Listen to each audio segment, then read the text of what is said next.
Hey everybody, did you know you can go to colinmullen.com in order to get art and art prints? That's why I set up the website. And hey, the holidays are coming. Do you have something for your friends, family, all that jazz? You could get something there. colinmullen.com. So hey everybody, this is a bit of a different video.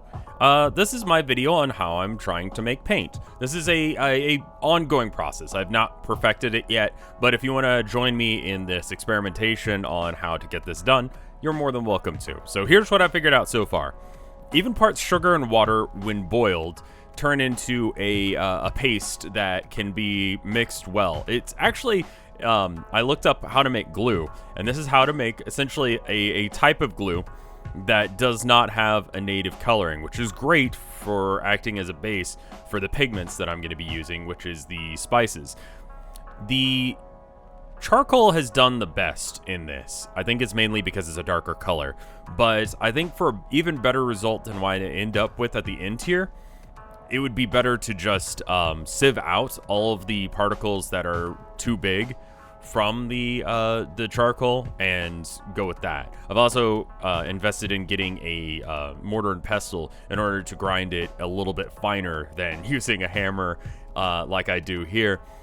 That works fine, but as you'll see, it ends up leaving some chunkiness, and that does provide an interesting texture, but it's, you know, the end result of this painting that at the end here, I don't normally like to blame my tools. I believe that a expert craftsman never blames his tools, but considering I am also the guy who made the tools, then I feel like I can blame the tools. They're not perfected yet, and that's not the point of this painting. This painting is not meant to really mean anything. It's more or less just an experiment to see whether or not this would work.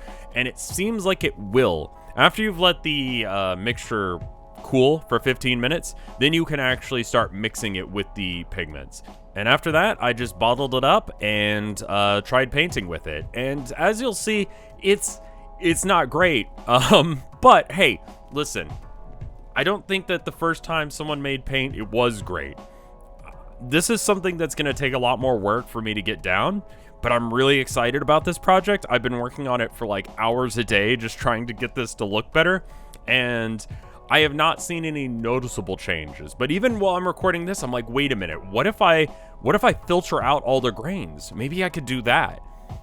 So I'll let you guys know as this progresses, but I thought you guys would be interested just to see how this process works. The paint, if we're going to call it that, dries within a few hours and seems to be fairly permanent.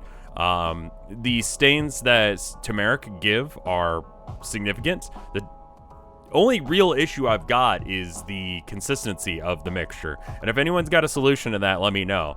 But right now the consistency is a little bit too watery and a little bit too thin, both in the pigments and as far as how it applies.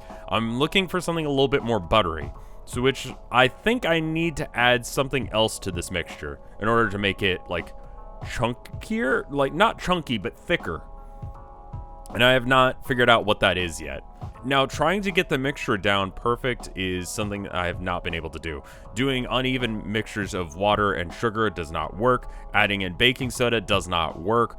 I think what needs to happen is that I need to run the mixture through turmeric and or paprika and charcoal, and then filter out the grains from it rather than trying to keep them in.